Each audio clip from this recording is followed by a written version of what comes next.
Thanks for listening. If you like what you hear, support the show by joining the Nerd On Nation powered by Patreon. Go to nerdon.tv/Patreon and get Nerd On exclusives for as little as $1 a month.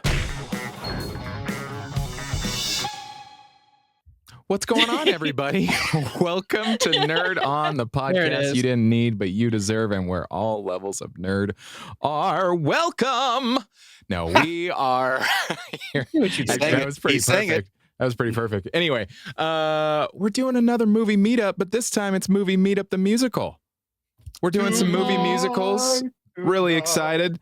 Really super excited. But let's introduce the host. I'm Josh.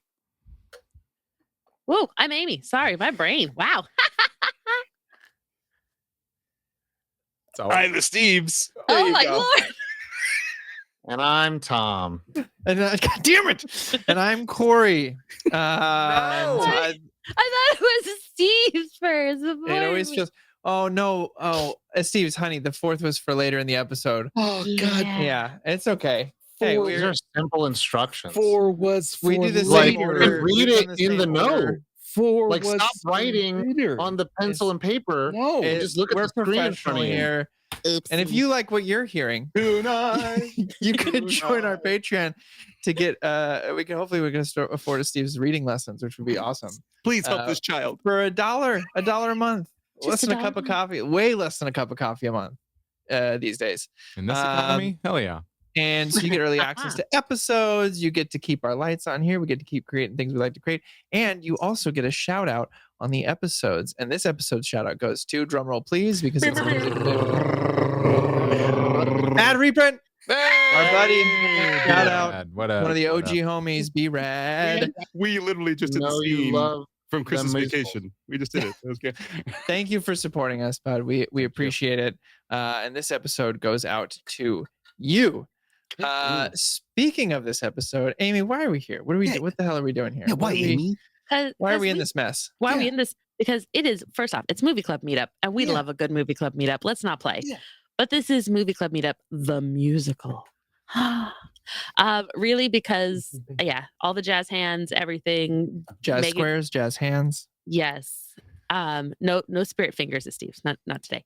But really, I love musicals. I always recommend it, and I know you guys do too. And forcibly, some other people have to just live in our world, but it's great, and I'm excited. It is a great world. No frowny faces. But I guess I'll kick this puppy off because start us off here. What'd you pick? Well, we did have a fight about pro shots versus movie musicals. We did because civilized discussion. Break that down. What does that mean? Yeah, pro shots. Please. Yeah. Please So is that like what happens to me when I'm like not looking and then all of a sudden, anyways. Yeah, that happens it gets you right in the eye. Wow. Back shots. There you go. Back shots. Just a little bit. And Brad, this was for you. It's all for Brad, baby. All for Brad. Okay. So a pro shot is a musical that's been performed, because most musicals are performed on stage initially. A pro shot is when they bring in cameras and they film the entire experience from like with going on stage. Hamilton. And Hamilton. Hamilton's a perfect example. Shrek, Waitress. There's a bunch of them. My favorite is David Hasselhoff in Dr. Jekyll and Mr. Hyde. My teachers used to show us the point. If you know the point. There's a point, and this is the moment, and he throws up he points, and everybody's like, what is he pointing at? Just go with it. It's David Hasselhoff. The power of musicals. Yeah. I will say, shout out to my theater teacher, Mr. David Siniko, who once said, as wonderful as they are, because some people don't get to see these productions, watching a theater production or a musical on tape is like looking at a postcard of the Grand Canyon. And I thought that was such a very in detail and available for everyone who can't afford. But it's not the same as looking at the Grand Canyon. 100%. And when you get the opportunity to stare at the Grand Canyon, you go. Yeah. So as always, please also support your local theaters and touring companies that come through, because we need to keep art alive, especially musicals. Yeah. It's good gateway drugs. Musicals, please. So what's yours, Amy? So mine, I picked something that got hidden by another musical from the same year. It was 2016's Sing Street by John Carney. And the one that really kind of overtook it during 2016 was La La Land. No offense to La La Land. I'll say offense. It's fine. You can be offended all you want. It's okay. But Sing Street, No, I'm not. Good. You better not be offended, because really, of the two, Sing Street is a musical comedy. What? Right, well, can I? Though I've started 10 minutes and went, nah, not for you. Not for you. Now I'm starting to offend.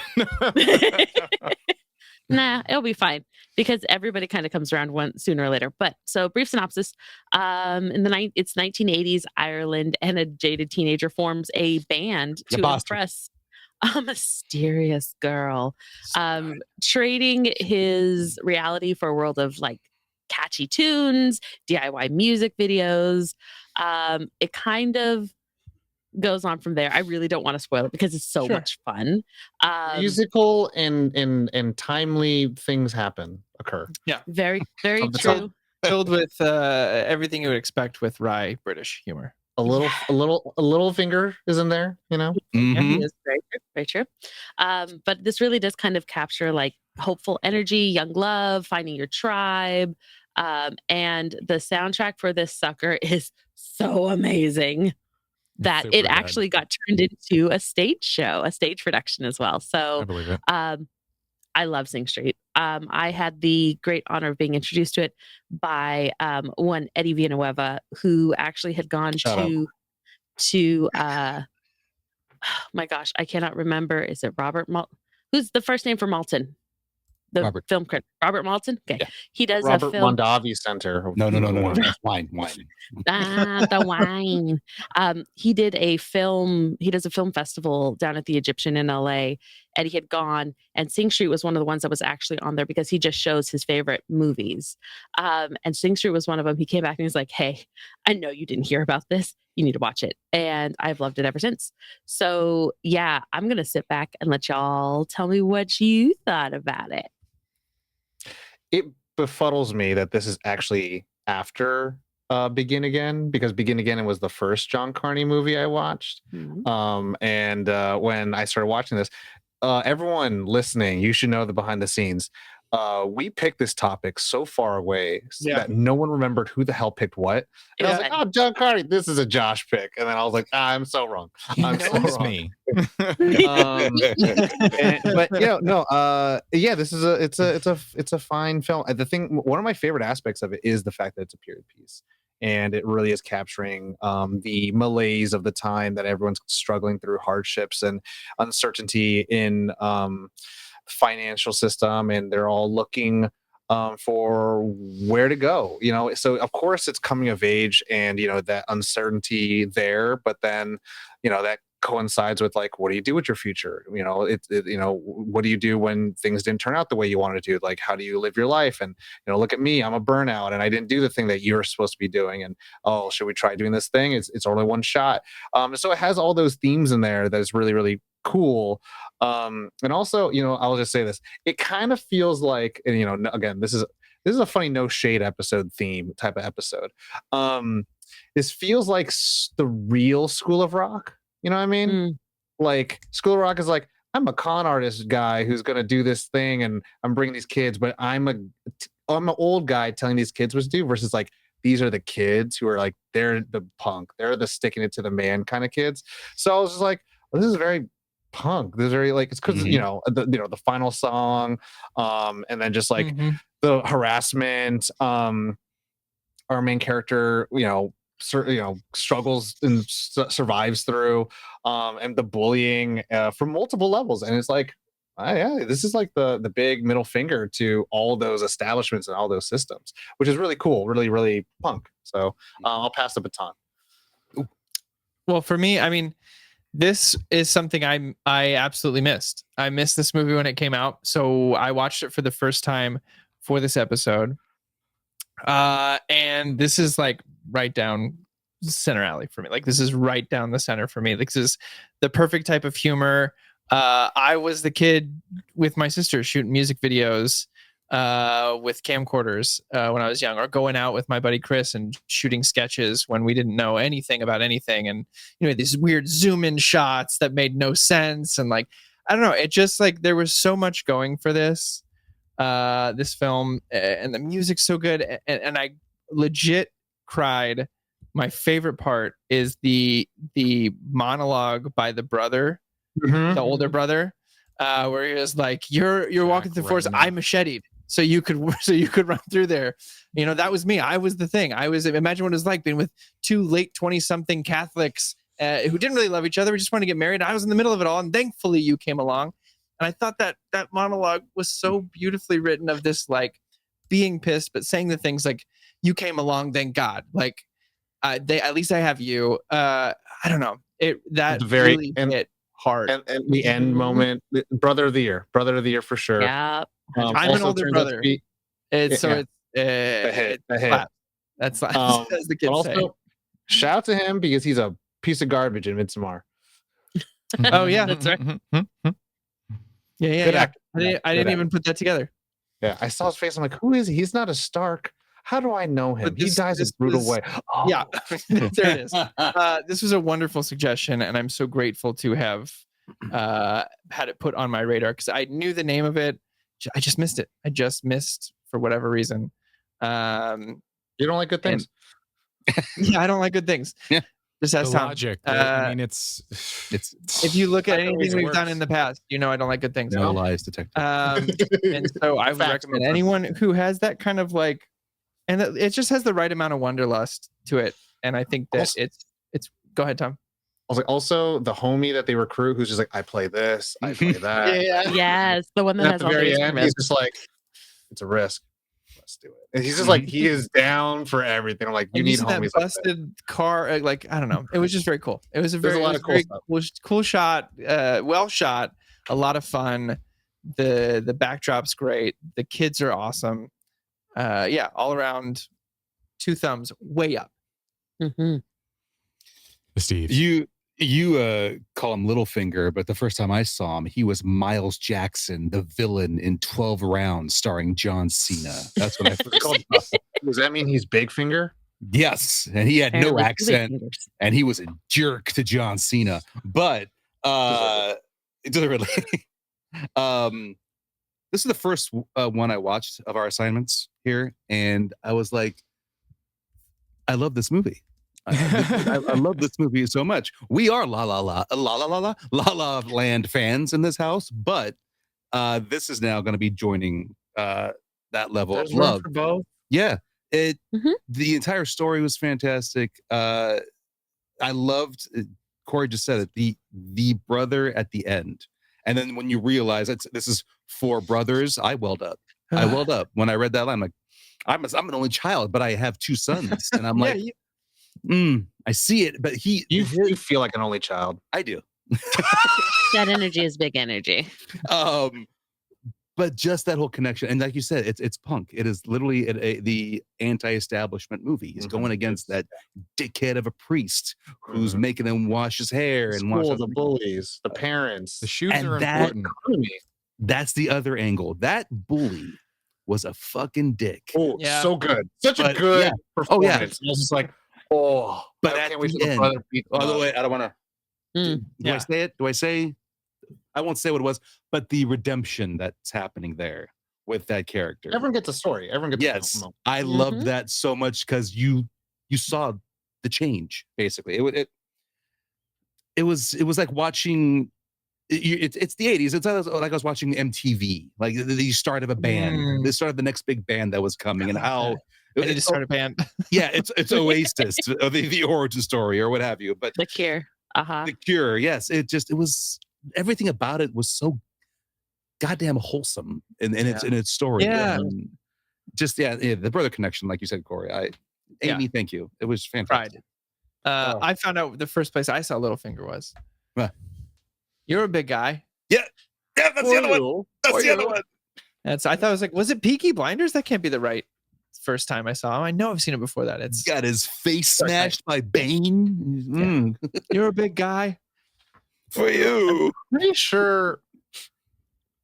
I want to hear Josh's opinion. Character, but anyways, let's go ahead. Yeah. I want to hear my Carney brother in arms. I was side It's questing. okay. It's okay. We can quest for Littlefinger later, but my Carney brother in arms. Josh. I don't mean to like show off or anything, but this wasn't lost on me. Like, because we Bonnie and I both really like John Carney movies, so it's like when this came around, it was kind of like waiting for your favorite like comic to come out, your favorite book to come out. We were like, oh, okay, he has another one coming, and it's like, and so and Bonnie also loves 80s music, so it was just kind of like a boom. This movie is for us, and it's one of those that we watch. I'm not saying that we watch it all the time, but it's like at least once a year. It's like we need to watch this movie because it hits all of the things. It's music. It feels good. It's my favorite accent is an Irish accent, and so like listening to this movie, like Jack Rayner has one of my favorite. Like his accent is just so like I love listening to him talk and anything that he does. Yeah, and this movie just like it's. The brothers having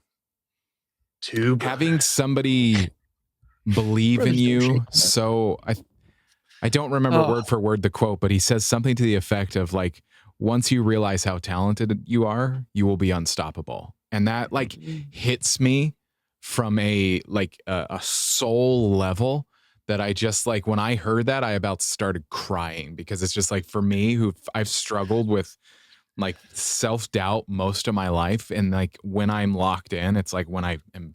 But anyway, so it's like this. Gotta love the inner critic, man. That was sarcastic. For anyone who isn't watching the VOD, I rolled my eyes so hard I gave myself a headache. Gotta love it.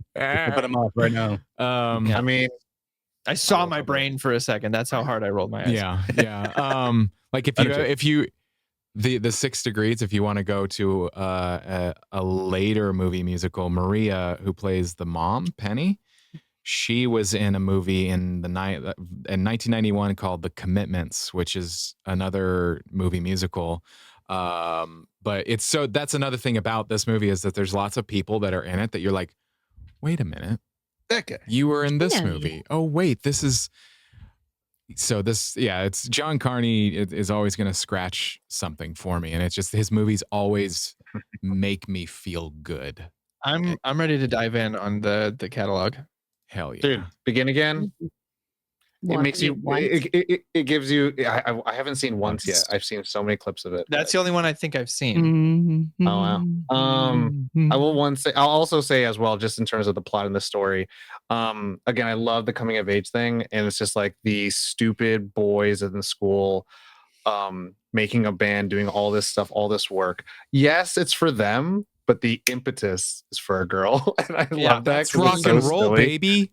It's like, but also like rock and roll, and then that like, you know, it forces him to, you know, to redefine himself, think about things, and he goes through the genres, but also like those conversations with his brothers, like, that's not rock, this is rock. So you don't know what this is, check this out. And it's like that stuff, and then like meeting people, and, you know, coming across bullies, or having to resolve those conflicts, or, you know, and then coming against adversity. But it's all like in that, you know, initial like, oh, we want to impress this girl, but now that she's part of it. And I loved just a little bit of that, like that happy sad conversation that was had, of just about like, that's what it is. And it's like, I think there is something really cool about the melancholic and learning how to share those things through art mediums such as writing or music or whatever. The older brother reminded me of David Barry. Of me. David Barry. There's David Barry moments. I know, but there's David with the music and what's rock and the comics. You tell David Barry that you're listening to metal, and he will be like, "What metal are you listening to? Tell me which genre right now." And he was that brother. That's David Barry. Yeah, I want to discuss this pretty much. But I really do want to touch on that happy sad music. Like, as soon as he's like, well, you find the happy sad music, I was like, it's The Cure. It's The Cure. Like, I knew, because it's one of those things. And also, like, we see the glimpses of all the different, like, very mainstream bands. Like, there's Duran Duran moment, there's a Hall & Oates. Like, you see them reflected in how they're trying to find not just their sound, but their style. And Connor, he's our protagonist. It was one of those moments, as soon as it happened, I was like, am I going to get a Cure moment? And like, it hit all the notes. I listened to the soundtrack on repeat constantly. Their music budget must be like, John Carney must like go into each movie, and his budget for music licensing probably has to be like the biggest line item. He's like Eric Kripke doing Supernatural, making sure he gets all those classics. There's got to be some people he knows that are making deals for him. Yeah. There's got to be, or he knows enough people where they're like, "Hey, John Carney wants your song in their movie." Like, fuck yeah, do it. Yeah, why not? Let him use it. Yeah, do it. Does he want the album? And I really think one of the other really fun moments too with the music videos is the Drive It Like You Stole It fantasy flip, which I was like, oh, good job. I really like this. And then the juxtaposition when he comes out of the fantasy too, it's so heartbreakingly beautiful because you're connected, especially our ages. We'll leave it alone. With our ages, we're really more aware of having those moments of when, like Corey said, he would go out and film things. Like I was daydreaming all the time, and having those moments reflected so seamlessly in film with a musical. And then when the music's done, coming back to reality, and that it's not fully jarring, but it's still so like, oh, that's right. This is where we're at right now. Like it reaches something in you in such a personal way that like it honestly, it's so well done. Nice. Well said. Next. Yeah, fun movie. Thank you for that, Amy. Yes. I believe that brings us to Joshua. Okay, so The Music Man, 1962. Why this movie? Yes, Josh, why this movie? Steve says questions. You know, I'm going to say this before you even get into it.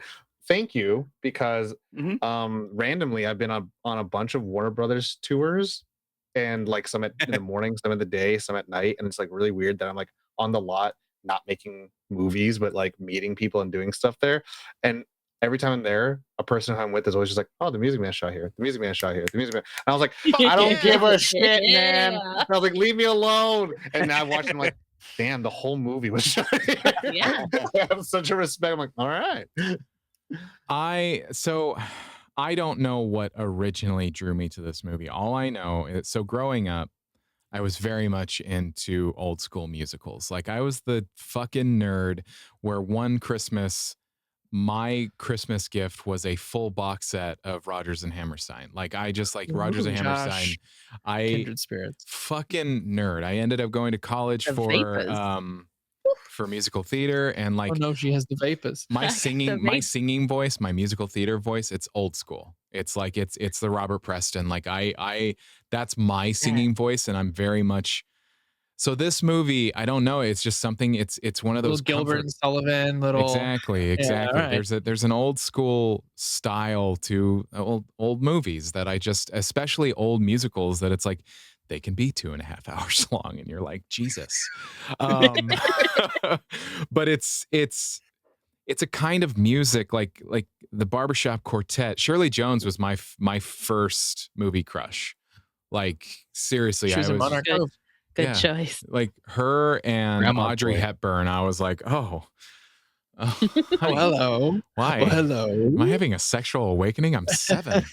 No, but I mean, Ron Howard's in there. But I mean, it's just for me. It's not about the sexual awakening, right? Sexual awakening. Yeah, Ron Howard. No, this movie has just always held a place in my heart that it's like, if I could, now that I am the age that I am, I'm like, I could probably play Harold Hill.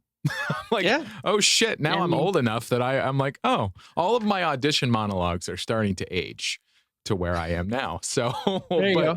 It's working out, baby. Yeah, but anyway, it's I love it. It also has like old school, like, sorry to put a label on it, but the old school rap. That was something that Meredith Wilson was. He seems angry when he's like going into it. Yeah, Meredith Wilson was like, I remember him. There's a movie somewhere online where he's talking about, I think he talks about rap, and then he starts to go over this musical, and he's starting to go over the beat and how fast it is in some parts, and it's like this is even before.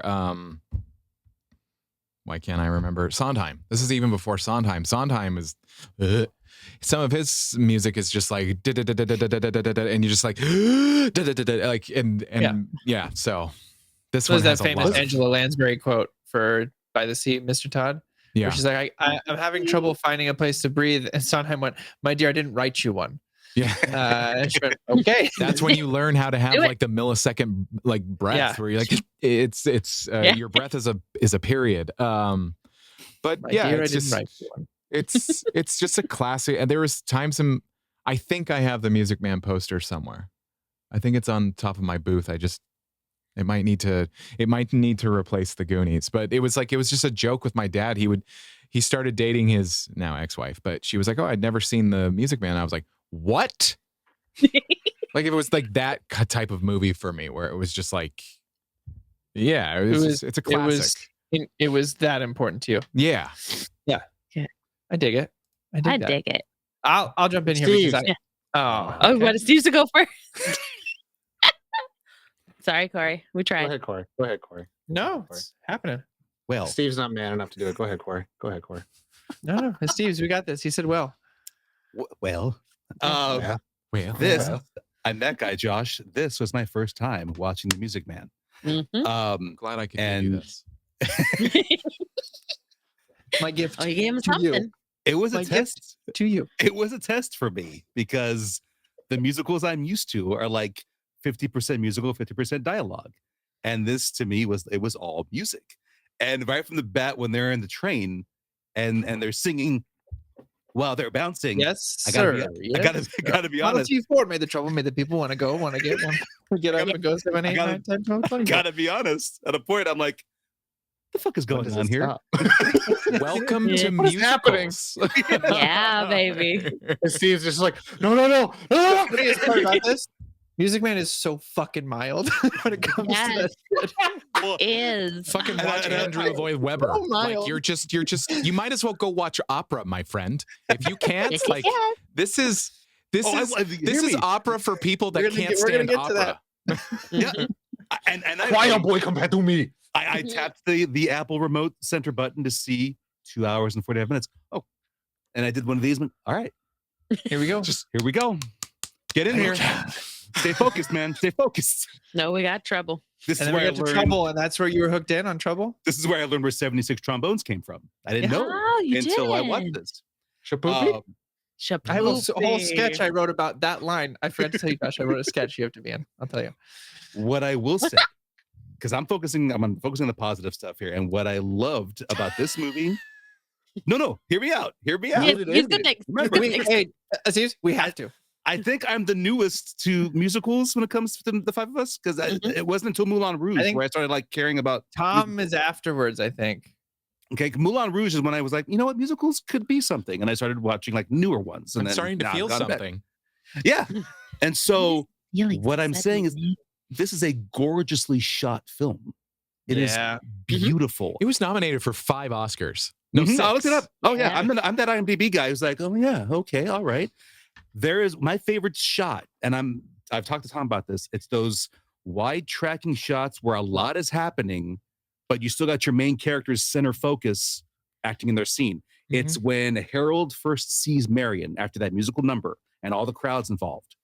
There's this sweeping shot. I think we've talked about like in You mean Magic had this shot, and others have had this where the camera's following Marion. You see Harold like jump over the bushes, and people makes a lot of sense why Esteves picked his pick. It's the same goddamn shot. Mhm.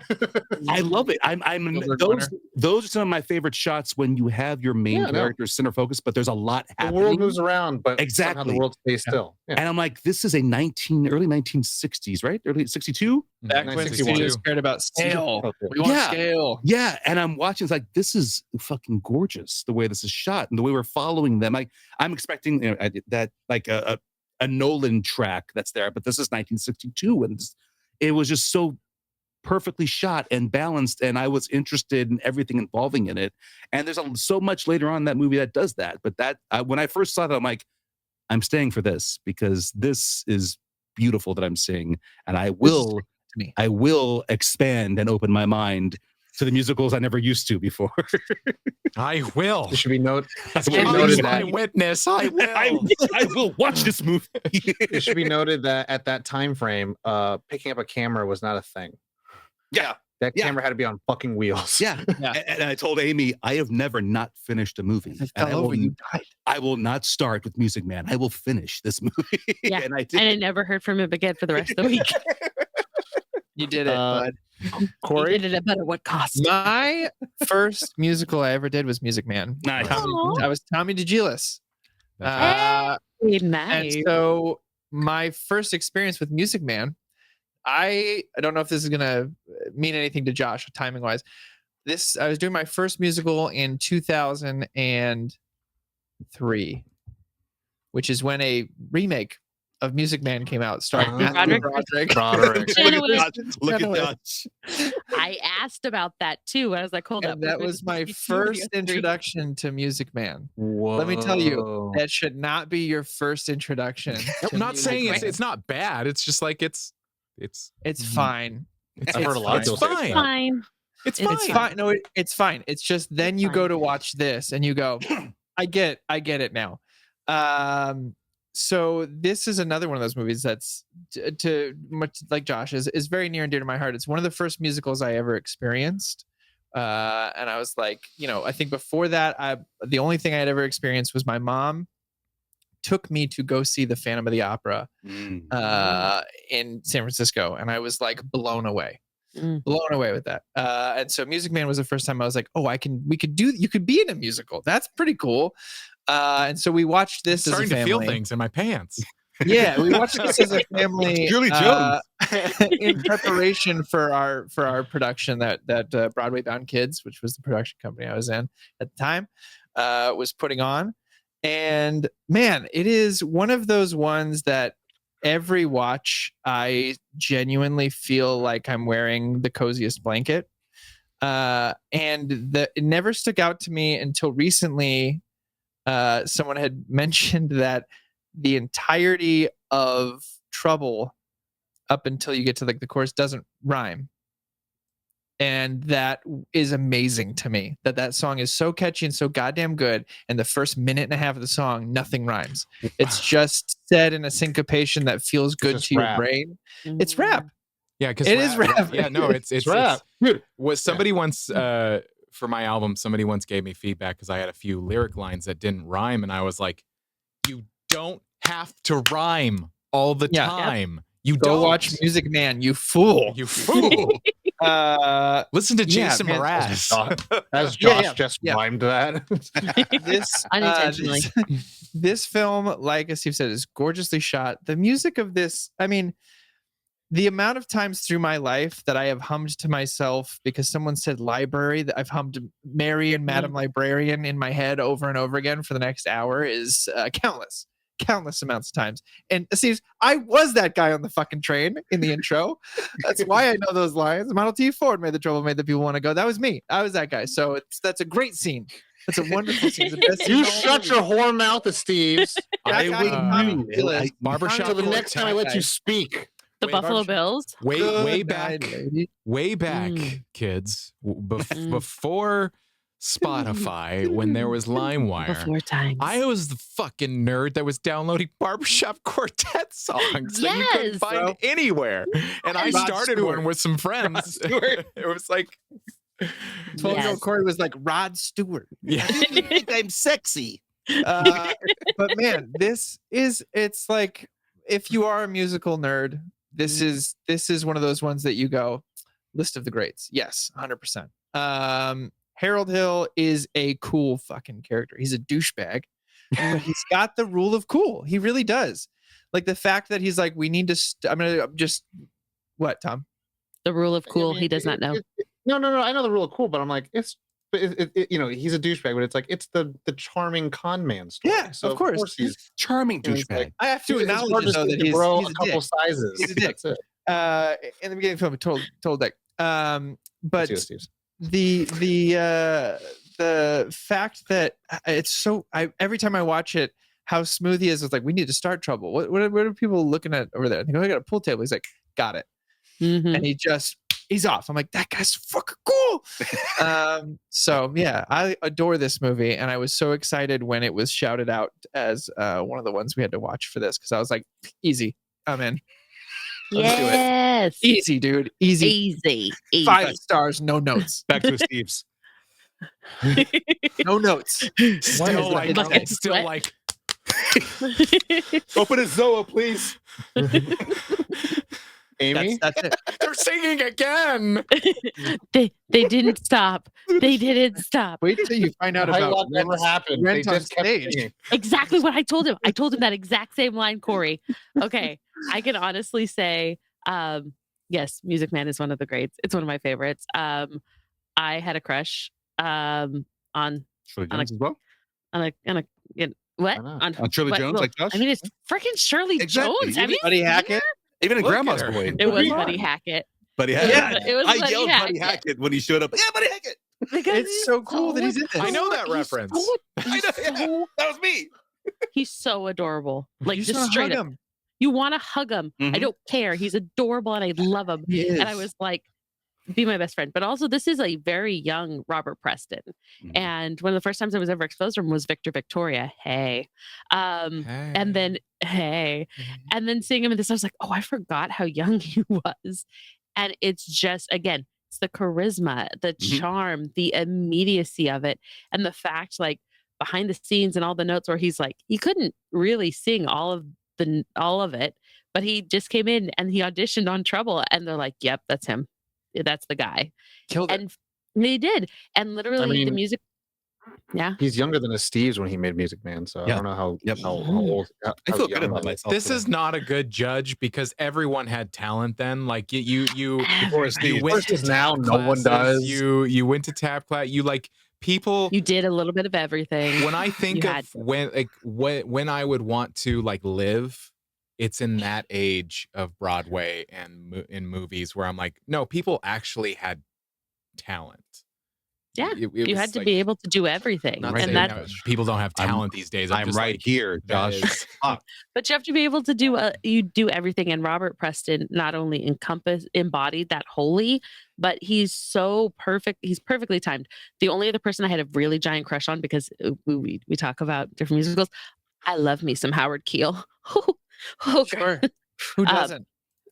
yeah. I don't know who that is. Howard. And Josh, to Howard your Keel. point, I think people do have talent. I don't think our society celebrates it the same way as we That's do. Mm. No, that's an incredibly good point. Yeah, it was like more revered, I would say. It used People to be a appreciated thing, the work yeah. you put in. Yeah. Anyway, moving on. Well, and for this, I love Music Man. Buddy Hackett is adorable. Everything in this is vibrant and bright and feels the community aspect of it. Technicolor, baby. It's still that, it's that So Technicolor. gorgeous. Like Seven Brides for Seven Brothers was on my list too of ones I was like, do I do it? But we had Music Man is such a great representation. I appreciate the lean, Corey, right? Oh, and that long shot for Lonely Polecat. Anyway, Yes, that's a please. different beast. But this encompasses truly not only that era, like Josh said, it has such a great presence. It feels almost like an indoctrination into the old musicals because of like and It's a gateway musical. it is a gateway musical. Either you love That's it or you funny. hate it. But the problem Really is funny. when we get to it, The Simpsons had the same thing with the monorail. If you watch the monorail episode, it is Music Man, 100%. Mhm. Mhm. It is one of the most celebrated musicals in pop culture still to this day.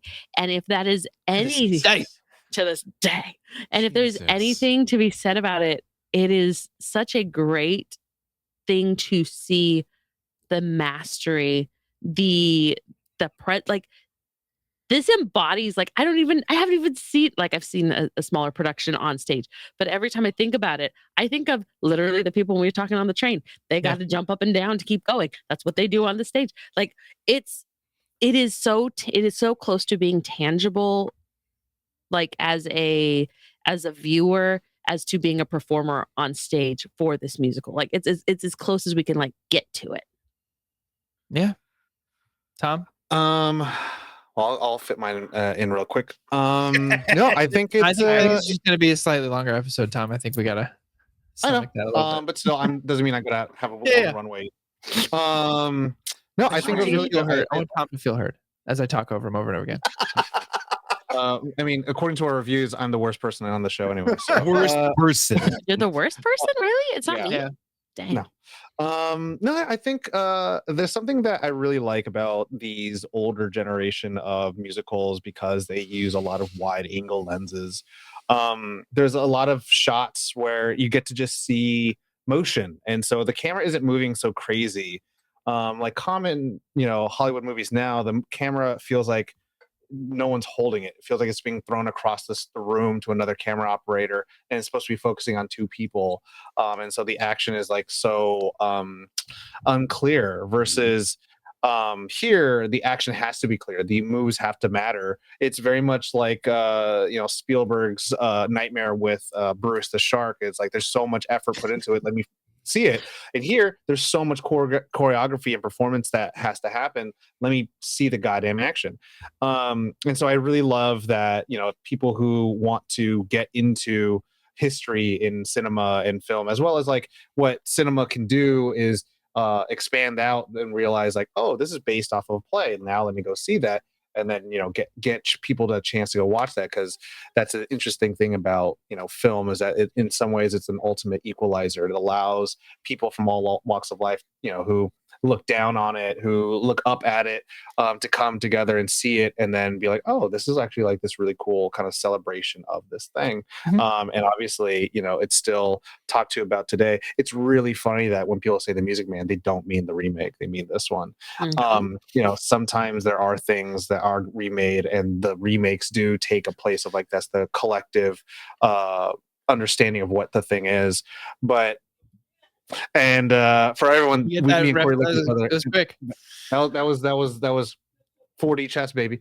So yeah, Music Man, and I will say this, and I'm a little bit where Esteves was of just watching it, and I'm not being too much of my cup of tea, because I felt like I was kind of like, I don't understand the air of where it comes from, but I was just like, you know what, this movie would be completely terrible if these performers weren't giving it their all. And I think that's the thing that really kind of sells to me, where it's just like they're putting it on and they're firing at all cylinders, and it's that charisma that I'm like, okay, I'm watching this, and I mean this to say, musicals aren't normally my thing. I'm the person that's like, musicals I don't give a shit about. We watched In the Heights together. He's like, can I ask you some questions?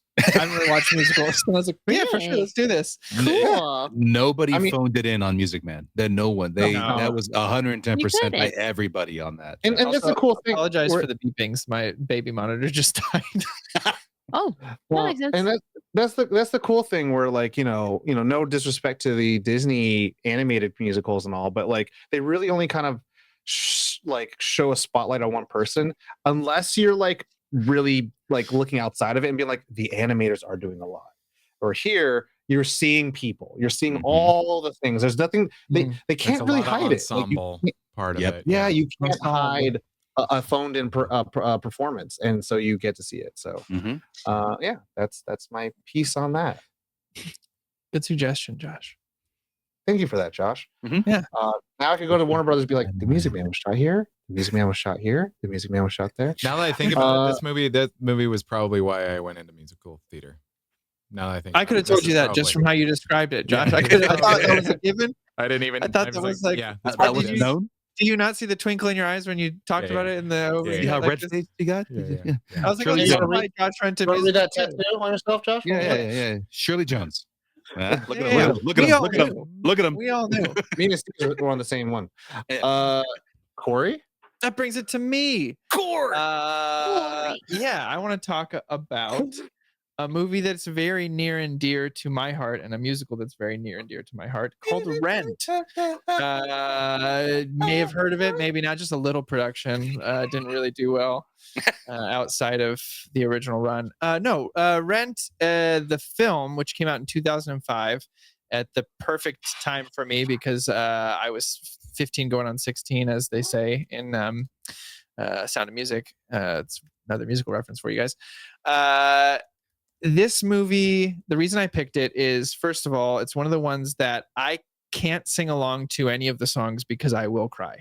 I get emotionally overwhelmed about this show for a litany of reasons. I think I watched it at the right time and then invested heavily into the production of it, which Esteves is a full opera. It is 100%. There is no the story of the words. making of the show, like the original, is I mean, is phenomenally interesting. There is a book that Anthony Rapp wrote that I would recommend everyone read if you're interested in it. That also came out around the same time as the movie, maybe 2006. But anyway, we'll focus on the movie here. It is a story that takes place in the early 90s and focuses on a group of bohemian artists trying to survive in New York and facing head on this musical has you face head on at a time where it wasn't cool or appropriate in normal society to take on and take a good hard look at AIDS, the LGBTQ community, and artists as a whole. It was a very and sexuality. What's that? Yeah. No, Sexuality. Sexuality. Yeah. It was shocking. It was very cool at the time. Like, I remember watching it and just being like, feeling so overwhelmed with all these things that I was like, I can't even explain. Like 15 years old, being like, I want to talk about these things. Why don't we talk about these are important things, and not really understanding or having the capacity to talk about or understand them. But this musical was like a way for me to process them, and like no one in my family, just again because of the time we grew up in, was talking about like AIDS or anything like that. Like it was just such a like culture shock for me, and I don't mean that in a negative way. I know it has a negative connotation, but a culture shock for me to be like, what, Tom? Is it not a negative connotation? I think it's a very neutral one. I think a lot of people. It was a very positive culture shock, I guess I would say, and had me dive further into those ideals and beliefs and those kind of things, and have a certain sensitivity I don't think I would have had I not watched this film in my life. And the music's just so fucking good. La Vie Boheme is obviously a standout for me. That was as being I was in a musical theater high school when this came out. So we would go to restaurants after our shows, and annoyingly, these fucking poor Denny's waiters would have to have 13 of us singing La Vie Boheme as we ate fucking pancakes at 11 p.m. Fucking in nerds. Marin County. Like shout Did you out eat your meatless balls? Josh Yeah. wearing his Music Man shirt. Nerd. So I think obviously it's a very important musical, just as a like a cultural thing. But I think the movie really did justice to the heart of the show itself, and it was Chris Columbus directing. With the castle, first time you see it. The castle, first time you see the castle in Harry Potter. We talked about. I could talk all day. We talked about Wicked, and I talked about how Idina Menzel changed the belt, the way people sang in musical theater. This musical changed musical theater forever. 100%. It changed. It introduced rock into musical theater, and it made it so. I'll be honest. I have a very difficult relationship with Rent. I'm gonna be perfectly honest. As you can. It's one of those things that it changed musical theater forever, and the type of roles that were being auditioned were not the old school singer anymore. It was rock, and it's in this this movie, focusing on the movie, it's like it's so cool to see people that were in the show return for the movie. The same with The Music Man, same with most of the movies that we're talking about, where it's like they come and they were in it, which I love because it maintains some of that magic of it. I think when this came out, my high school choir teacher, man, he loved to just like capitalize on things that were like popular. So like one year our choir, we did this whole Rent why can't I think of the word what that's called when you medley, and it was just like, what musical theater kid does not know Rent, all of Rent back to front? And this, I think it was one of those things that where it like oversaturated my brain. So when this came out 2005, I think it was like it was over to return to it as an adult. It's like, yeah, there's a reason why this movie can hold up, because I mean, to have like, there's magic to movies and there's magic to theater, of course, but to have a movie version of something like this is like if you ever get to see Rent in the theater and what they usually do with the set, what the most designers do with the set, and then you can expand so much with a movie, and it's every single person is good in this. Everyone's incredible. Anthony Rapp is like, I got to see him do Little Shop of Horrors. He was touring with that. But Anthony Rapp is like a legend. Yeah. And like male, as a male person in musical theater, like Anthony Rapp is like between royalty. Like the 2000s to, yeah, exactly. He's royalty. He's just like the 90s to 2000s. Yeah. Yeah. He's just, the whole 100%. cast is just, everybody is so good. Detective West. Yeah. Yes. I was cast as Mark in a production and it shut down, unfortunately. It was like a dream. Oh, no. For a hot second. But to be the film loser. Ugh. Wow. Wow. Yeah. Yeah. It's fine. Dude. Yeah. You know what I'm talking to. 100%. 100%. Yeah. What about everyone else? Who popcorn? Me. Tom, actually. I'm gonna popcorn Tom. Oh, popcorn Tom. Yeah, I'll go first. It's cool seeing, Detective West. You know what I'm saying? No. It's funny. You're saying sing about his ass off, man. Mm-hmm. Santa Fe, please. I liked it. I want. It's funny because the entire time I'm watching this, I'm like, I felt so much how much this was a stage play watching this, and I was like, just imagine, like, man, could people do this? Because there's a part, I forget what's the song, but it's when, I think Angel's in the hospital, and then there's this montage of everything going on. And so it's like a song starts with one character, and then we go to the hospital, and I'm like, could you do a stage, but then like everything's in black, and then all of a sudden a spotlight shows, and it's another part of the world. I'm like, you've seen that'd it. Be cool.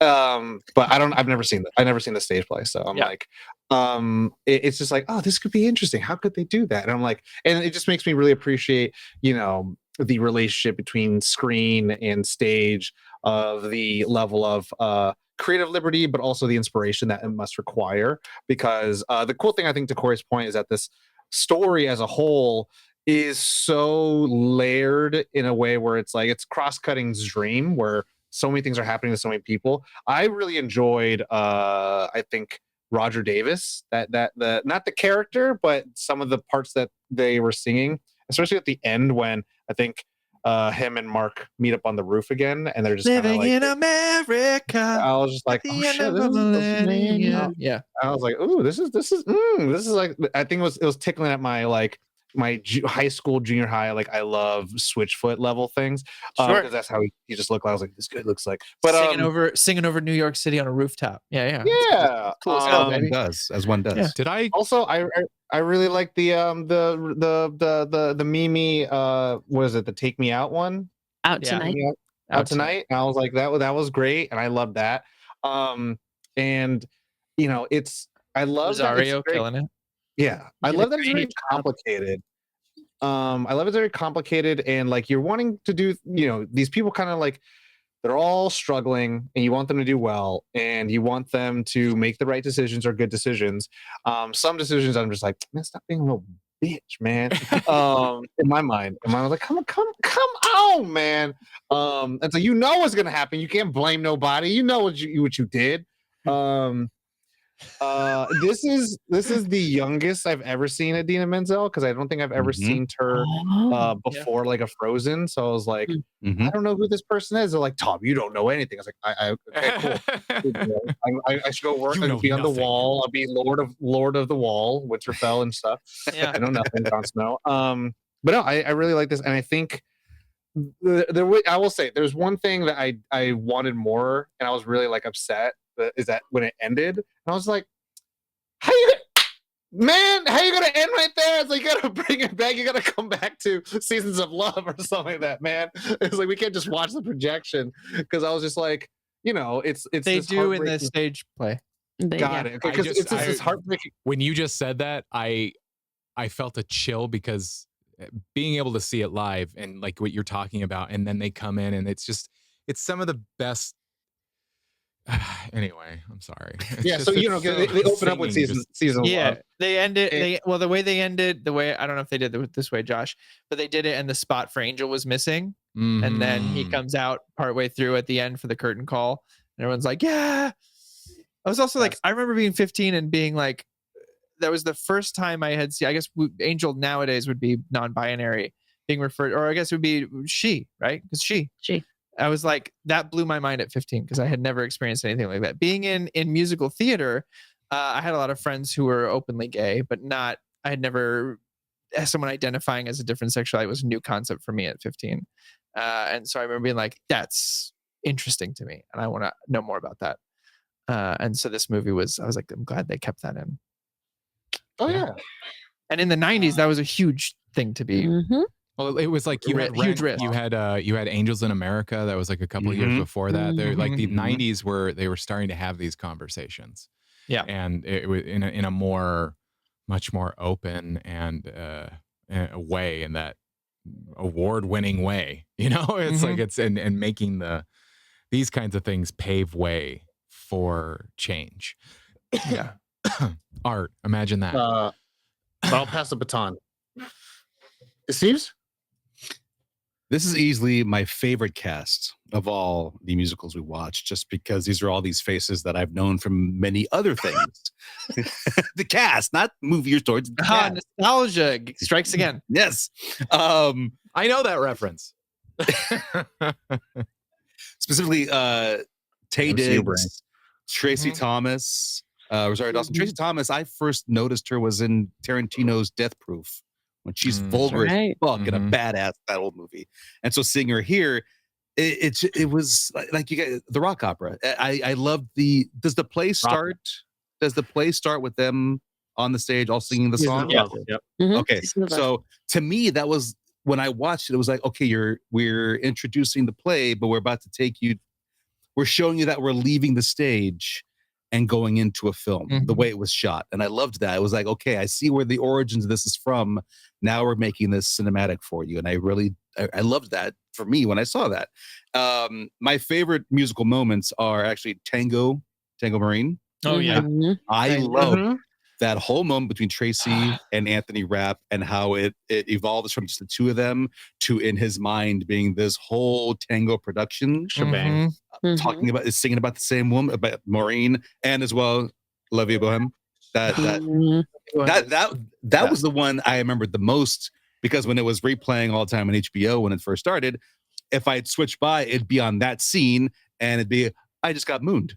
Oh yeah, I think I have to watch this movie because I just saw ass. How punk! So I'm hanging out. But the beautiful thing about that song, and Josh will attest to this because I'm sure he knows the story, is right before they opened, Jonathan Larson passed away. So the guy who wrote it never got to read that. And they did a showing for his family, and they were just supposed to stand and sing and not really act anything out and do anything. And during La Vie Boheme, they're going to keep it cool. And they just like got into it. And they're like, no, fuck this. This is no. And they started dancing and singing during La Vie Boheme. His family went nuts in the audience. They're like, we're just doing the rest of the show normal. Because that song is just so like, he's like, no, this isn't what he wanted. He wanted us to like live this. This is the whole point of the fucking song. Again, the movement in those scenes, that diner, everyone's playing this part. The camera's catching every certain movement that's happening. It was beautifully shot, and I thoroughly enjoyed it. Again, because of Music Man, I think I saw Rent after. So you were ready. So I was ready. Yeah. I was prepared for the gateway, though. That should be how it is. Honestly, I got you, boo. I'm appreciating it. I'm appreciating it. There's no way you could appreciate Rent without having Music Man first. 100%. But yeah, I seeing a cat like Tom shouting out Detective's name and seeing Tay Diggs, like these are all actors I had seen in so many other things. It was cool seeing them together in a musical, and again, 90% of the time singing the entire time, and it was beautifully done. Anthony Rapp was in Adventures of Babysitting, right? I believe so. Which Christopher Columbus directed also. And Robert De Niro produced this. I didn't know that. I caught that in the credits. Robert De Niro, producer. Yeah. Hell yeah. Hey, New York. Oh. Amy? Very progressive. And then there's me. Amy. And then there's me. This movie. Yeah, that's Amy- exactly how I feel. Amy's the shot I would everyone. love just a total change. Amy's the Johnny Cash poster. Unfortunately, you're not going to get that from me, especially when it comes No, to I Rent. know. This is one of those ones that literally, like you said, when it took over choirs everywhere, we all had a medley. I almost said a melody. We do have melodies, but everyone had a medley. I cannot count the times that everyone literally would burst into Seasons of Love, and then it just happened. And there's something about, as you stated, like It's like you a guys rite of hit, passage for a theater Right? kid. Yeah. To at least yeah. sing at least once in your life. Yeah. And it feels almost like breathing. You hit the nail on the head about seeing people that were from the original cast. 6 of the original cast members from the original production were in this movie, which made it so much more special, especially for people who only know Idina Menzel as Elsa, where I was like, listen, Diet Coke. Diet You're like, Coke. Before you. honey. Oh, Yeah. God, Yes. let me school Let's you. go. But it made it made it so much easier also for people to fall in love with other people they'd seen other places. We talked about Roger, who is Adam Hammerstein? Pascal. who is in School of Rock. He's in the original band that kicks out Jack Black as the front man, but he was also in Aida. Oh, yeah. And I was like, oh my gosh, Adam. He's another He's one when so we talk, cool as Roger. right? He's so fucking cool. He's another one when we talk about Anthony and Adam. They are literally like the men of Broadway, especially for that, not just that pocket of time, but they continue to carry it. And Anthony Rapp is such a beautiful human. I really, will make me cry at the drop of a hat. And the way that, especially here with the shot of it in the life support group, where it's not only sang in the round, but the camera moves with it. Yeah. It is so heartbreakingly perfect in the way that it was shot.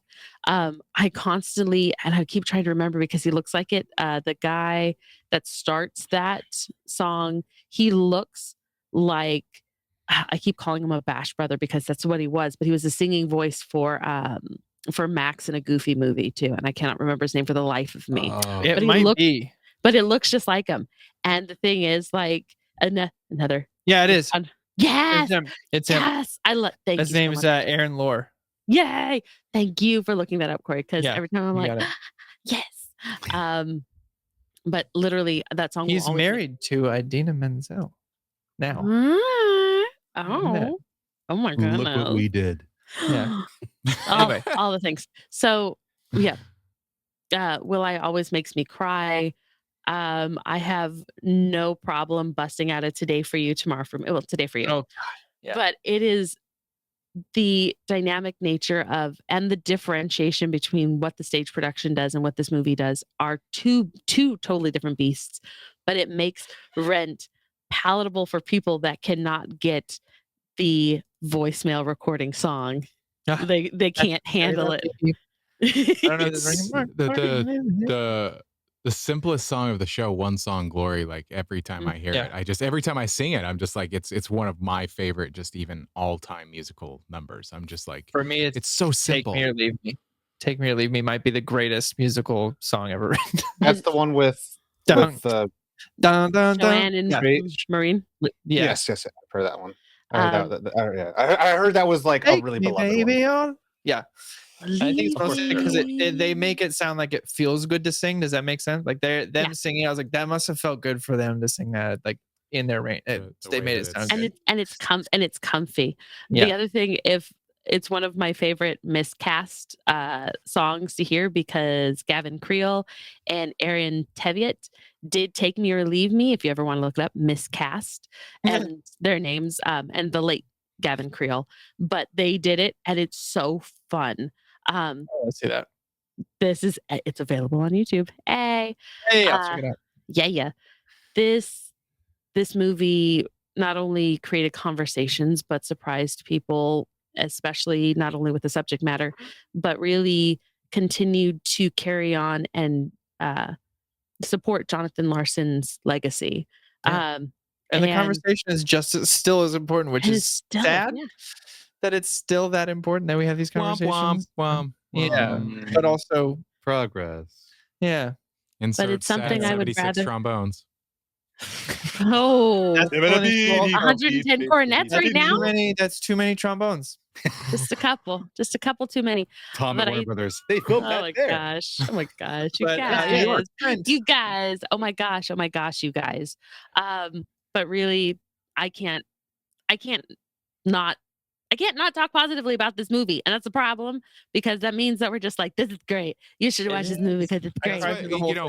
Movie club meetup. That's what we're not like coming to the. That's what we're doing. We need to pick a movie that we fucking we hate. I picked this movie because it's shit. Actually, funny story. I was taking a tire out of my car, Tom, and I almost rolled it down the street and took a video of it and sent it to you about the horror movie Rubber because he hates that. Was that at a dentist? Your car dentist? Yes, a car dentist. Yeah. Did I tell you that I got to work with Tay Diggs? Like I was working with him quite a bit. I was working with him quite a bit, and I was like, I know that he's done a lot more things, but I was like, Rent. Equilibrium. You just pointed at him and said Rent? Yeah, that's it. Every time I saw him, it wasn't about anything else. It was just like, tread carefully, Tetragrammaton. Fuck you, Benny. Benny. Well, thank you guys for watching Rent. That was my near and dear to my heart. That's going to bring us to Esteves. Hi, everyone. Good to see you. Moving on. This is number 4. Do you see it? Do you see? This is when it came. This is when that's important. Yeah. 4. So please. Rarely, they say, is a remake better than the original. But in my opinion, and they're right. No, hey! In my opinion, Ocean's 11 said, "Fuck you." Remakes can be better than the original film. And the thing. There you go. In the 50s. This is West Side Story, directed by Steven Spielberg in 2021, written by Tony Kushner, who also did Lincoln, Munich, Fabelmans, and is the creator of Angels in America. Mm-hmm. So growing up, the only musicals my dad liked were Elvis movies. Yeah, that tracks. So Lilo and Stitch. Oh no. Yep, he's Elvis fan, man. Those are known as good. Yeah, maybe one. But he was never a fan of West Side Story because to him he would always be like, "Oh look, white guys in brown face." How about that? So he loved Rita Moreno, and that was about it. He wasn't a fan. So when I wear brown face, which is weird. Mm-hmm. So when many years later, this guy who's starting to like musicals sees the trailer and it's Steven Spielberg directing West Side Story, I'm watching it, and it was basically me learning because America was always a song that even though I hadn't seen the music or only saw the musical once, that was it. When that song hits, I get goosebumps every time. I love that song so damn much. I even go back to Animaniacs. I go back to Animaniacs when the good feathers are singing, "We want a perch on Scorsese's head. We want a perch on Scorsese's." I love that segment. That you song. Just like, I'm doing the rock thing. I got that's right now. So when you get really through time, real quick, and I'm back. Mm-hmm. So when you get really intimate with your wife, does she just whisper it to your ear, and you're like, yeah, yes. So this is a family show. Yeah. I just had to do that. Is that really? And for real adult families. So knowing the history of this and then seeing it through the eyes of Janusz Kaminski, a director of photography for Spielberg, seeing those sweeping shots, seeing those dances performed in the Spielberg eye, I love the remake so much more than the original. And I'm not trying to shit on the original being the epic that it was when it came out. Right. You don't get this without that. It's the whole Exactly. I just don't have that same feeling on the first one that I do when I watched this one. When I see, of course, the director I grew up watching take this old work that he always wanted to do. I guess at age 10, Spielberg loved West Side Story. He played the soundtrack over and over and over and said, if I ever do a musical, I'm doing this one. And when it came out, at a time when we experienced the first run of a certain, he who should not be named dictator. This movie, I felt, came at an important time. And especially given our current times, this movie is well timed to be coming out. Of course, dealing with the same story. It's Romeo and Juliet with, of course, Irish and Puerto Ricans in New York. And an entirely where the Puerto Ricans are actually played by Latin actors this time around and not white guys in brown face. And I enjoy this film so much when I see it as the novice in musicals, just because I loved the portrayal. It was the combination of two worlds for me, the musical world and my cinematic. I was gonna say, I think this makes perfect sense because the original movie is just a stage play. It's like it's shot on a stage. It's a stage. They went, let's shoot the stage production and make the sets a little bigger. It's not really cinematic. I wouldn't call that cinematic, the original movie at all. Correct. Yeah, and this makes sense for you. There's these sweeping shots of when they performing America, the way the camera is coming in on this entire 50 people dancing, the shots at the gymnasium when they're dance battling and the camera's following each group of people. That is where I'm like, damn, I'm loving the hell out of a musical, and I love West Side Story, and it turns out, I guess this was dedicated to his dad, who died a week before the movie came out. Oh, excuse me, a year before when it was supposed to come out. Spielberg's dad. And Stephen Sondheim actually watched Spielberg's cut. He died, I think, 4 days before the world premiere. And turns out Stephen Sondheim prefers Spielberg's over the 61 version. So there's that. But there's my West Side Story. Bob Kane, one half of the Batman creator, preferred Val Kilmer over Michael Keaton. He did. He done did. He did. Like that. Now he's dead. He done did like that one. He done did that like that one. I've said this many times on our shows. You go listen to the Batman Voices back-to-back video. Val Kilmer stands out as the best one. West Side Story. Amy. I go first this time. This one, again, we talked about in juxtaposition. Again, I've seen the original one. I love it. I know, again, you musical theater kid, West Side Story, Sondheim was, lyrics on the book, and it's like this moment. This, I had originally avoided this particularly. So this was the first time I saw this version because I didn't really like Rachel Zegler. And seeing other things that I've seen her in before seeing this, I was like, oh, this is going to be a rough watch, baby. And so I came in. This is your, okay, we can do this. So here's the thing. She wasn't the thing that actually kept this going for me, which is great for me to be able to say, because Ansel Elgort, Ansel Elgort, yeah. The fact that this boy was singing even in all of his shots, and you could see, because when you're singing, we could tell. I was like, oh, you're good. Okay, Tony. Let's go, Tony. We doing this. He was a delight to see in the role for Tony. And then really my favorite standouts, David Alvarez, who played Bernardo, was so choice. He was one of the original Billies for Billy Elliot on Broadway, and he's a dancer. And then every time I got to see him, I was like, he was one of those people, because this is such a dance heavy musical, that being able to see and celebrate the dancers and the ensemble that came in and kicked it in the ass, literally knocked it out of the park every single time. I loved it so much. And then Mike Feist, who played Riff. Oh my God, that the voice was so perfect. And I was like, okay. I thought I was gonna have problems with you. You're fine too. Old school Russ Tamblyn as the original, which is a funny one for me. Which Seven Brides for Seven Brothers. Hello. Yes. You get it. We know, Court. We know. Nerds. And heck yes, dude. Music Man shirt on. I don't care.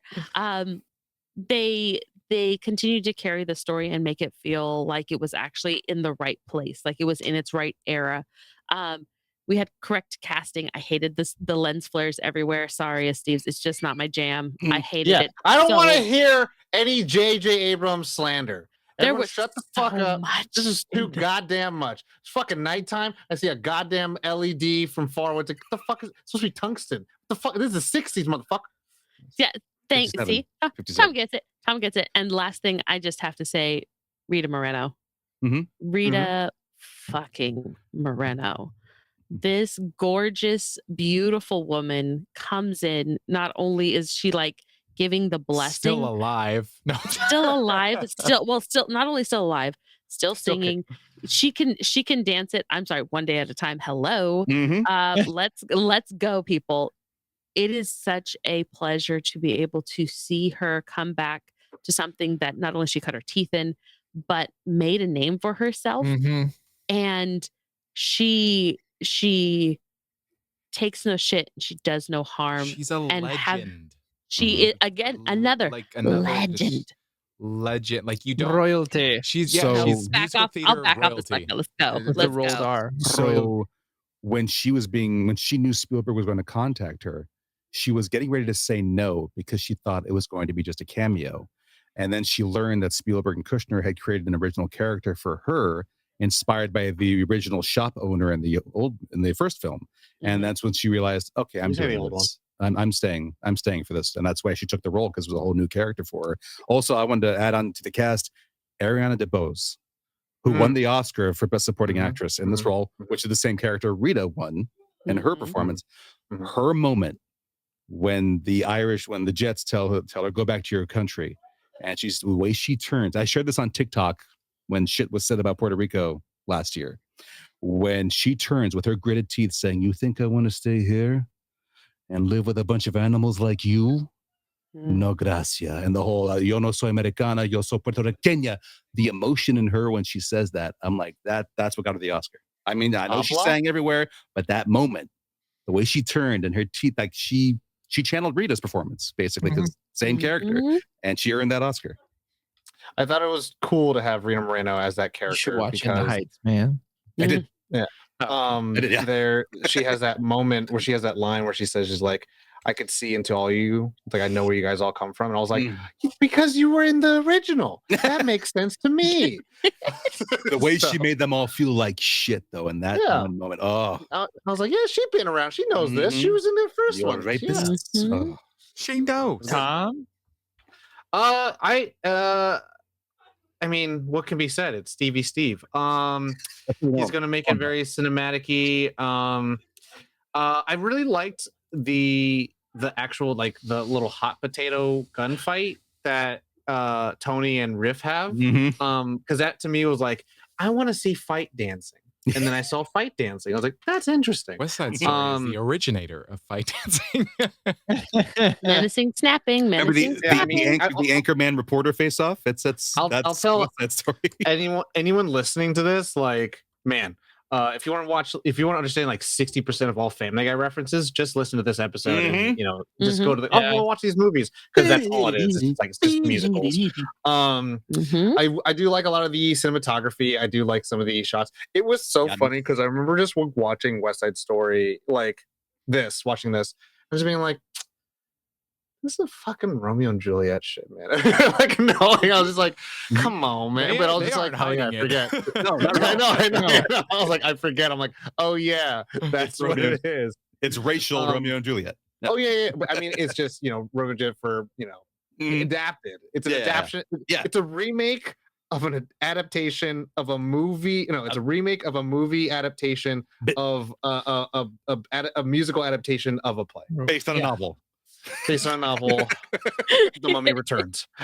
Scorpion King. The Scorpion King. There it is. Someone got the Scorpion King before me. So, no, that was cool. But yeah, I really liked Ariana DeBose's performance. I really liked Mike. How do you pronounce his last name? Face. Yeah. I was gonna say Face. Performance. Although Riff, I fucking hated him. I was like, I want to slap the shit. I was like, Riff good. Sucks. He did his job. And I watched Challengers before I'd watched this, so I was like, he's like a very unfun Mercutio. Yeah. And I know how much. Yeah, we're gonna jelly me and Steve. Lieutenant Trank, Corey Stoll in there. Hey, Oh, I forgot Brian Darcy James was in there as Officer Krupke. mm-hmm. But you know, I enjoy it. I liked it. I was a little bit in the Amy boat of just like, there's a lot of heat on this Rachel person. Why do people don't like it? I've only seen Shazam, Fury of the Gods, and this. So I haven't seen anything else. Neither have I. And I'm like, Y2K, Snow White. Oh, I did see Y2K. Yeah. And I saw Snow White. So I took that bullet for everybody. I only knew West Side Story. That was it. We won't talk about it. It's not this episode. No. But no. Ansel Elgort, I've only seen in I think Baby Driver, and knew that they had sung other songs like on their own musical acumen. And I was like, oh, I'm glad that you can actually do a thing and not just a tall drink of water. So yeah, I thought that was great. Again, I will say this. Musicals maybe not be my thing, but I was just like, oh, I could see the cinema, the craft of it all. So, popcorn, Corey. So, as a musical theater nerd, I have two dirty secrets. One is that I don't like Tommy the musical. That's okay. Still here for you. My other one is I don't like West Side Story. Still here for you. It's okay. So, Corey, okay. Sorry, I need to speak. I'm so sorry because I was like, please, maybe I should go next because I was just about to say that. Here's the thing. What the fuck is Tommy the musical? Oh no, you sent him down. Don't do it. It's the show. The You're not a pinball wizard. Cool. The music in in Tommy is cool. The show sucks. But so West Side Story is one of those ones that it's not. You know, I remember watching it for the first time, and when you're a jet, and I was like, I'm out. This is it. I'm out. That's not my favorite song. Notes. Yeah, not my favorite song. I'm out, dude. Officer Krupke out. But I will say, at the time I watched it, again, I was a bit younger. I did understand that the conversation that was happening in the show was important, especially the time that it was happening and the time it was made. The conversation was happening while people were in brownface, but the message that is happening within that show was an important one that needed to be had. And I thought it was really cool. I will say, America slaps. That song, undeniably. I don't like the show, and that song in both of those movies are highlights. I like I Feel So Pretty. Sure. Yes, you do. I love all the parodies of it too.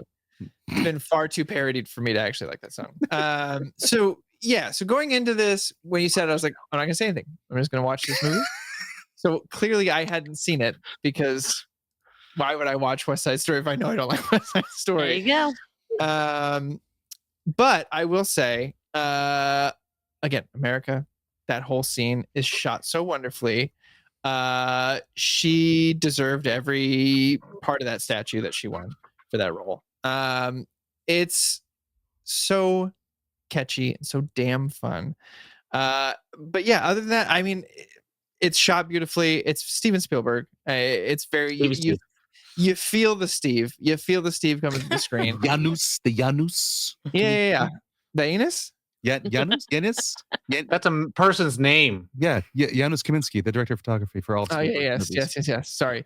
But yeah, I think if you're looking to find a movie that still is culturally having this conversation that's very relevant to another one that's like sadly very relevant still.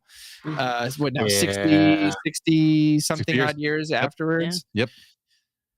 I think What's that story? There you go. I think this is obviously the version to watch because there's a lot less brown face, and I screamed like a child when I saw that Rita was in this. I was like, this I love. She lives because again, royalty. You got to respect where it all came from. And having said that, I understand that without West Side Story, again, we wouldn't have a lot of other musicals. So I don't poo-poo it for anyone else. It's just not one that's ever. You respected status, even though it's not for you. Right. Yeah. Exactly. 100%. And I think it deserves, on a technical level, for both productions, I think they deserve to have the high honors that they have. Just not my jam. That's how I am right now with Music Man. I mean, I understand the greatness of it. I just know I had to. Yeah. I was like, only for Esteves will I sit down and watch West Side Story again. Yeah. Come here. I mean, that I did that for you. I did that for you. Oh my gosh, you got right up on there. Hugging. It's a hug. Okay, Mine's that's attached, so I can pet your face. No hugs. Yeah, I want to also point out that the Something's Coming number, which was so fun to hear Tony do, but now he's literally with Rita Moreno in the shop. The way that was staged, I loved it so much more. It felt so much. Staging's great. Yeah, it versus the original, which it's like it's slightly foreboding and it's not as hopeful. It doesn't feel like this iteration of it felt so much like the excitement, something could happen. Maybe something good's gonna happen versus the original film version. It feels almost like it's ominous. And there's not joy or any type of brevity. And then Rita just in the background being like, that's my boy. I'm like, gosh, darn it, you beautiful woman. It's again, it's super important culturally as a show and as a musical and as a conversation. So I'm glad that it has been updated for a litany of reasons. Again, the 60s were the 60s. My favorite movie is Lawrence of Arabia, and you have Alec Guinness and fucking brownface playing a what? Yeah. What?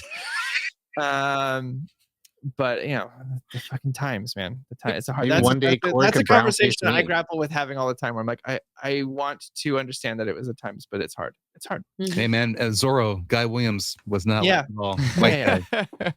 I love Zorro. So I don't blame the actors in that at all, because obviously that they were doing their jobs. Yeah. And in the original, they're great chemistry. But yeah, this is much easier to digest and have that conversation. So Josh, popcorn. Hi, Josh. Yeah, I'm really sorry. This is like one of those that I'm it's just Music Man was pretty. No, listen, man.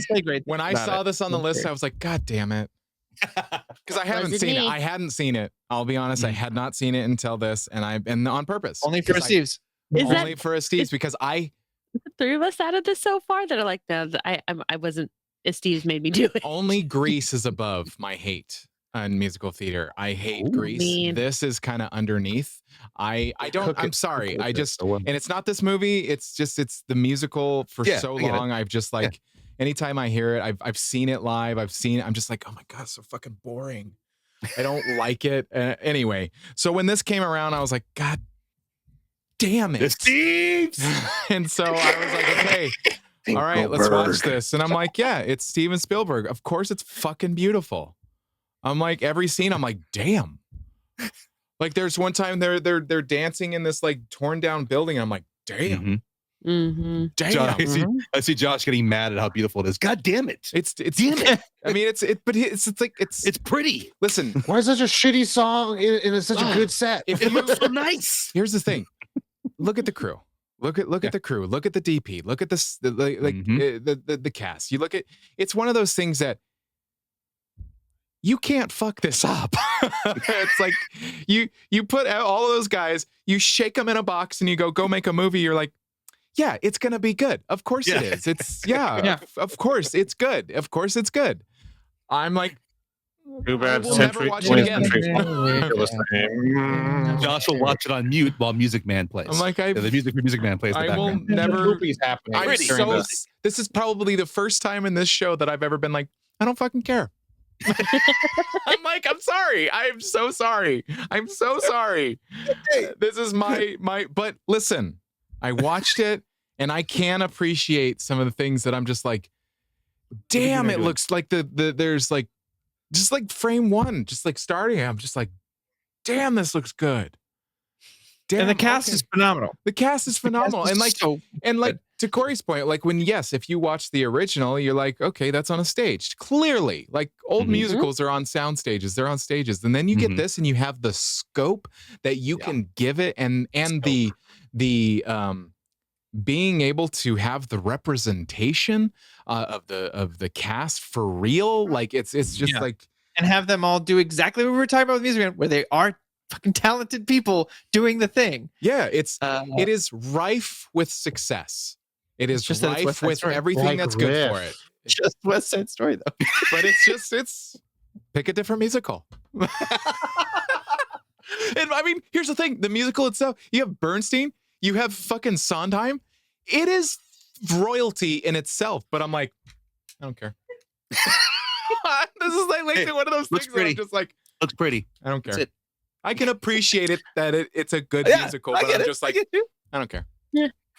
It's weird. It's the weirdest thing that I'm like, it doesn't make sense that I don't like it so much, but whatever. There's a lot of people that do that to cats too. I hate Josh is just relieved. Josh is just relieved he wasn't alone. That's what it is. Yes, That's I was for like, a lot of this. He's not getting joy in telling you this. He's just relieved that he's not crazy. anytime on this He's show never that I've ever crazy. had to express like a negative opinion, you don't know what's going on inside of me. I'm like, I don't want my friend to hate me because I don't like the thing that he likes. And I'm like working out and I'm like, yeah. God, I went first. Gosh, Thank what you're God I went experiencing is projection. Everyone hates you because you like the thing that they don't like. Yeah. Yeah. I just love the visual of Josh being mad at how much he's enjoying how good it looks and having to live with the music he hates. It's so fucking pretty. It's so pretty. Why is it so pretty? Because it's pretty. You know what I'm gonna say though? On that note, let's bring it to another musical, Tom. And I'm Tom. This is the last one of the night. Thank of you the all day, for of sticking. the If you're still morning. listening, Yeah. Yeah. long You know, I haul. hope you guys are 5 enjoying this musicals while we had you're to at talk work. about. 5 fucking Yeah, musicals. 5 musicals we had to watch. And you know what? Fuck you, Josh. You're complaining how fucking long mine is. West Side Story was longer. Fuck you too, Corey, because your movie was as long as mine. Except me. I'm That was Anyways, long. the No shortest length one. What's that story was long? What's that story was No. long? two It and fucking- almost 3 It hours. is West Side for West Side. Story. It is Music Man, and then it's Chitty Chatty Bang Bang, Rent, and then Sing Street. Spielberg And doesn't I'm make just short I don't movies want to anymore. fucking hear it. I don't want to fucking hear it. Corey's favorite movie is almost 4 goddamn hours. Oh, Lawrence of Arabia. Yeah. Yeah. So Here's an intermission. so is There's an mine. intermission in Reason. Chitty Chitty Bang Bang. So is mine. Wait, he's so white? yeah. So my pick is Chitty Chatty Bang Bang. Yeah, I don't give a shit. Rent's about- only 10 minutes shorter than Chitty Chatty Bang Bang. I don't give a shit. Like I didn't grow up with musicals. Disney is my musical, so fucking garbage the musicals. That's what I grew up with. I don't give a fuck what you have to say. You got to deal You with it. grew up I'm the with this? avatar now.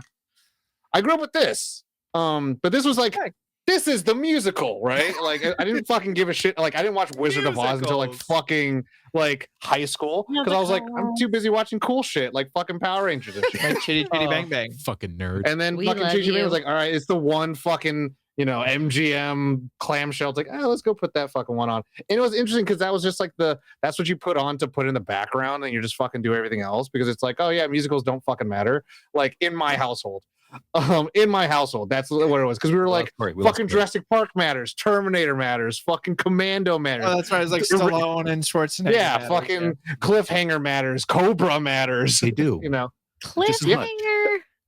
That's what I grew up with. Fucking Jean-Claude Van Damme doing No, knockoff. That was a Van Damme fan. He opens up singing Chinese. I know. Anyways, it's pretty great. But so Chitty Chatty Bang Bang. Dick Van Dyke, you got in there. I got Who look also at, played one thing Harold Hill on Broadway. Fun fact. yeah. The cool thing that I didn't realize after watching it this time, fucking Benny Hill's in here. Mhm. That Dick Van Dyke is and- still alive. Yeah. Heck Dick Van Dyke is yes. still alive, isn't he? Dick Van Yeah. Dyke and And Rita he's Moreno just dancing. going strong. Yeah. They're doing it He's together. 100, but he's still alive. Well, isn't he still alive? Yeah. Yeah, and he dances every day, baby. Yeah, he's still. Yeah. He's kicking literally. He'll be Yeah. So it's 100 in December. also fucking the screenplay was written by Roald Dahl. Like what the fuck? Mhm. And then it's based off of Ian Fleming. a story by Ian Fleming. Ian James Fleming. Bond. That This is is the it. James Bond car. Yes. So okay, This is the anyone who real doesn't James know, Bond car. anyone who doesn't know what the fuck Chitty Chatty Bang Bang is, Chitty Chatty Bang Bang is some crackpot inventor with 2 dirty ass Almost made kids. some prick. I heard it. And then he got some dirty ass kids, and they're like, "We got to get a car," so he gets a car. After like singing, and then like he 50 fixes the minutes car. into the movie. I And then love like that. oh dude, pacing, I don't want to fucking hear it. This movie 40 minutes you get the fucking car, but like you're understanding the characters. My favorite song of this movie is fucking I Have You Too, and it's about the dad singing to his kids, and like I think because I grew up in a divorced household, that's what mattered. Because I had an older sister and it was me. But and then they meet a rich girl named Truly, and they try to sell these chocolate confections. She's scrumptious. And then they read a book, and then fucking they just play out the book, and then they come back home, and they're like, maybe we should get married. All right, let's get married. It's a very like, what movie is this? But it's, to me, the singing triumph of this movie is that it is so charming. I think everything it does is charming. Like Dick Van Dyke, I think, is just like, you can lie to me every day. You could run for president, you would win. Like, you could just do everything you want to do. And then like the plot, the character development, it's like so paper thin. But I'm like, well, who cares? Also, the thing I love is just like, we're talking about these big ensembles: Music Man, Rent, West Side Story. But like the thing I honestly really loved about this in particular, comparatively, and it's funny because the Music Man came before this, and like, I think a lot about Akira Kurosawa and how he's this master of movement. And in this movie, Akira Kurosawa in musicals. My gosh, that like pop in my ears was like, what? Corey lost it on that one.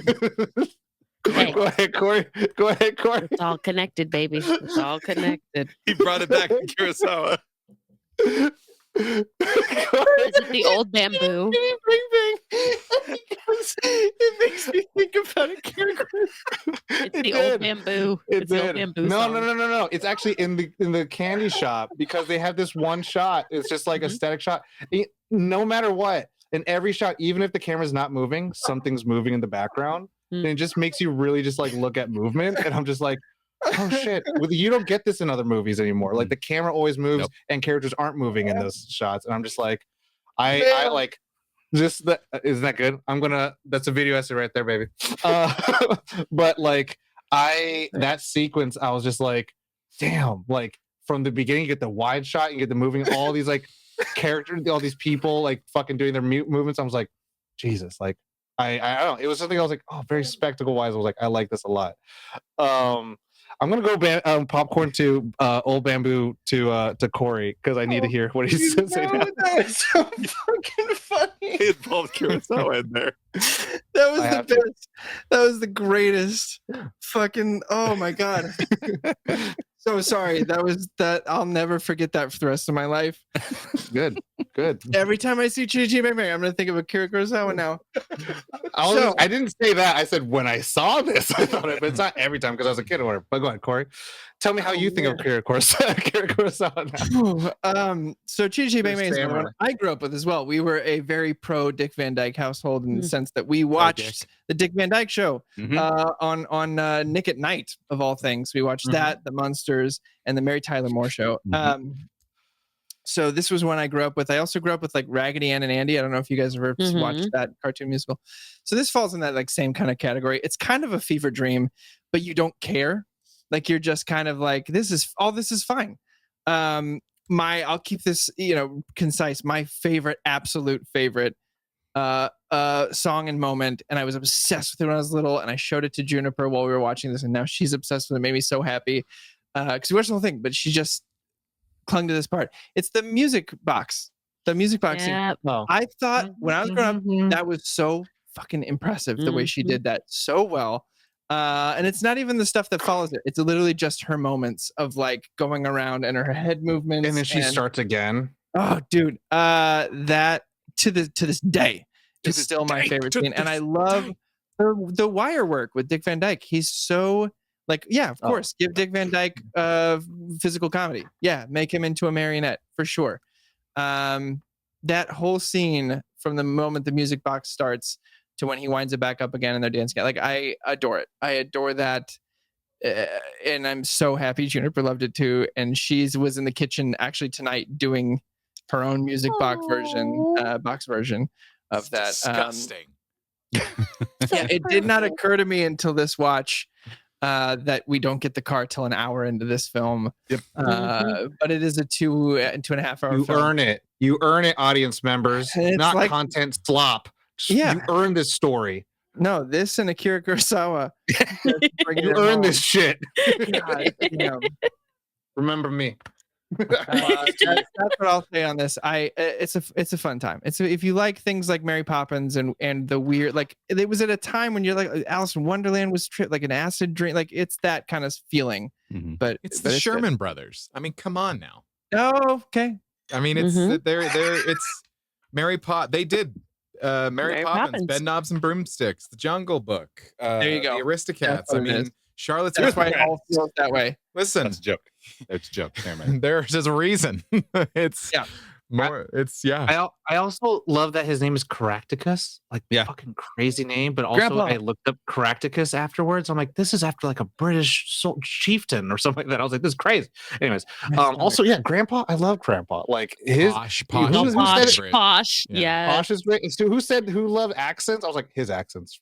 The accents. The own son. And I was so the grandpa when he's going off, I'm like, that's a fucking porta potty, everybody. He's taking a doo-doo. He's gonna take a dump. That is his trip. The best. I'm dropping the kids off at the pool. Like today, he's going to have tea Africa. with the Yeah, I'm like, I need better excuses. Yeah, it's so good. 100%. Yeah. Okay. Someone else. I'll go. Josh, you're already on it. I thought Josh was already on it, so I was like, go, Josh. It has been a really, really long time since I had seen this movie. Like since I was a kid, and I was like, I didn't remember a thing about it except for what you remember about it. It's Chitty Chitty Bang Bang. You know the song. You know, like the shot of them flying through. It's like, oh, it's Chitty Chitty Bang Bang. And then, but watching it, I had the same experience where I was like, the car is still not here. It's like I was looking at it. I paused it at one point, and Did I miss it? Bonnie was in the other room, and I did two things. Technically, the car was there in the beginning. Yeah. And the car was there in the following scene. Yeah. They don't get the car. Okay. No, Bonnie was in the other room, and I paused and I went, the car is still not here. It's 45 minutes, but also Dick Van Dyke is still alive. But he's got to be 100. But watching these movies, specifically to this, but that drew it to my attention. Dick Van Dyke was in his mid 40s when he did this. Yeah. Robert Preston was in his mid 40s, and I'm like, 39. I'm in my 30s. I'm still fine. I've got a herniated disc, and it's fine. It's fine. It's fine. It's fine. But no, I mean, it's in terms of like, there's Chitty Chitty Bang Bang it's a classic. It is royalty in movie musicals. Like when you have movie musicals, when you think of early, those like the movie musicals that started it all, and you have the Sherman Brothers, and you have like this is what sets up like at that time and what makes movie musicals what they are. Like these kinds of experiences. Like this is like what we were saying with West Side Story, and we were saying with Music Man. Those are so clearly on stages, and this is like, no, this is a movie. Like Disney musical movies are just like they're out in that. Like it's so funny nowadays where we're like, I was like, oh shit, I can see the edge of the green screen. It's fine. It's fine. It's fine. But it's like, oh man, the technology it wasn't there yet. But can you like I always think about that when I watch older movies, when I'm like, when you see a shot that you're like, whoa. I mean, I can see the edges just because of what year it is, but I'm like, that's still fucking cool. Mm-hmm. You're just like flying through the air. You've got green outline. It's fine, but it's like, whoa. Oh my God. I was like, what are you talking about? I was like, oh, the like 10 minutes out of this 2.5 hour movie of green screen. I'm like, what are you talking? Oh, that. I'm like thinking about the castle. I'm thinking about like their house on the hill. I'm like, yeah, that's a real ass house. But still, a real ass hill. Like it's much like the samurai epics of Akira Kurosawa. Exactly. He's on it. That's why Corey, you know, it's magical. That's the thing is like movies like this, just early movie musicals like this, they're magical. This is. Yeah. There's no two ways about it. It's just you look at the cast and you work through it and you're like, oh my God, the old stereotypes. It's like, yeah, they're stereotypes and you wouldn't get by with it now, but it's like, okay, that's pretty funny. You have Benny Hill, you have these actors that are just fucking hilarious, character actors that it's like, that's the thing that sometimes I miss about theater stuff is it's like you have actors that's what they do. They're character actors. And with movies, like, yeah, we still have character actors. Johnny Depp is considered a character actor now. There are, but it's just so clear in old movies. It's just so like like Buddy Hackett, just so clearly like this is what Also, they do. Mickey Rooney. Yeah. You gotta love this movie because everyone's got an accent except Dick Van Dyke. It's so good. Even the children. Like, Father. It's like so good. It's so good. That was the thing I spent 5 seconds focusing on and then said it's Chitty Chitty Bang Bang. Who cares? It's Dick Van Dyke. Yeah. Granddad's got an accent. The kid's got an accent. Dick, nah. The other thing that was like so like I was like, oh yeah, 1960s when he was like, if women are gonna learn how to, or if women are gonna drive cars, you need to learn how to drive them. And I was like, oh yeah, they should know how to operate them. They should know how to operate them. It's like, oh my gosh. Well, have you tried starting it? Yes. Anyway, well, somebody else. Amy. Yeah, I will jump on this bandwagon because I love the Sherman Brothers, and this was MGM before Disney bought them out in 1985, which means that the Sherman Brothers actually were kind of a little bit of a free agent. The success of Mary Poppins made this kind of like an easy buy-in for MGM, and they got really, really excited. I love that it's Roald Dahl that was one of the guys on the screenplay because it's so left field. Like the book hates kids. Let's be honest. I've seen this maybe 4 or 5 times in my life, and when I saw it as a kid, I swear to you, the kid catcher. That's a Roald Dahl classic. That was. And then that was another thing that I realized that there were things that I had pushed down. That I had pushed down in my brain was the fact that the biggest section of this movie is literally a story. And so my fever dream was that this was actually all happened to them IRL, and it didn't. So there's something else in that candy. That's all I'm saying. I mean, that whistle. But also it's almost like everything, even if you kind of think about it, you could say everything after Hushabye Mountain is all the kids' dream. Like they didn't do anything else. Like they never got the car. It never happened. It was just all in their heads. Oh my That's literally what I was saying. They're still poor. The dad got stabbed by the guy who was trying to give a haircut to. Right. But see, see, Corey, sorry, Corey. I looked at Josh and I said, Corey, because you're both looking down. They wrote "It's a Small World." Could you? Oh my God.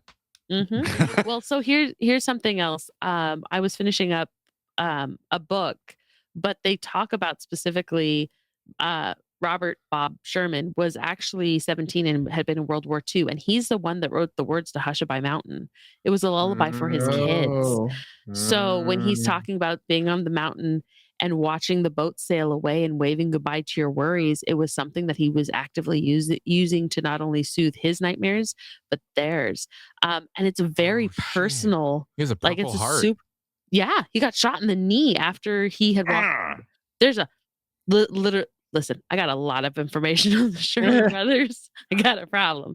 And he's the one that nobody really talks about because he's the older brother, and Richard Dick is the smiley one that you always kind of see, who was alive for literally a while longer. But Bob has a lot of connection in different places to the writing. So Feed the Birds, that was him. Like the lyrics to Feed the Birds was all him. He had written that. Hushabye Mountain he wrote. And in Chitty Chitty Bang Bang, you see for that moment where it is serious, where it is something that this parent is kind of grappling with. Like everything, when you think of the Sherman Brothers, you think of Small World, you think of what is supercalifragilistic, you think upbeat, and you never take the time to kind of, unless you're like a little, I'm not gonna say you're a sadist, but you listen to some of the deeper moments that are Harrison of it all. It's and you find that those moments were Bob. And in this, for Chitty Chitty Bang Bang, which literally, again, I came to the point in watching it today because I wanted to make sure it was fresh. I watched it and I was like, okay, Hushabye Mountain. And then when they're talking about with truly, you're the woman, we dreamed about you and we love you, like all of these things and how it hyper accelerates. I was like, oh my God, is this all just a child's dream when they were put to bed by their dad and they're dreaming that everything's going to be okay? And I'm like, do you know what? That is something Roald Dahl would do. I'm like, damn it, my brain. But it doesn't take away the utter like whimsical shenanigans of this, like from Bulgaria, from the not so subtle like representations of particular people in Bulgaria, and then the the poor telephone operator that got locked in the basement because he came to fix the telephone and they're never going to let him leave now, and he just has to be an inventor for the Baron and the Baron's wife. Like, I had so many questions as a child when I saw the Baron's wife, and I was like, can I walk around like that? I'm allowed to walk around like that as me. Well, if you have a Pukiyuki. Or a Pukiyuki pair. Like, I had questions. But it is, again, this is Dick Van Dyke just straight up kills it. Like, the old bamboo song, I swear, watching him and knowing he's a trained dancer, and then he's just that couple of beats. And you guys all know, couple of beats off, and you're like, oh, you're sticking out like a sore thumb. But how hard is it to stick out like a sore thumb on purpose? And then the just everything about this movie, like Julie Andrews was originally offered the part to play Truly, and she turned it down because she thought it would be too close to Mary Poppins. But there's so much history for Chitty Chitty Bang Bang, and now that Disney owns it, they own everything that the Shermans have. So, so when I saw Mary Poppins at Disneyland, good. Okay. No, Steve's.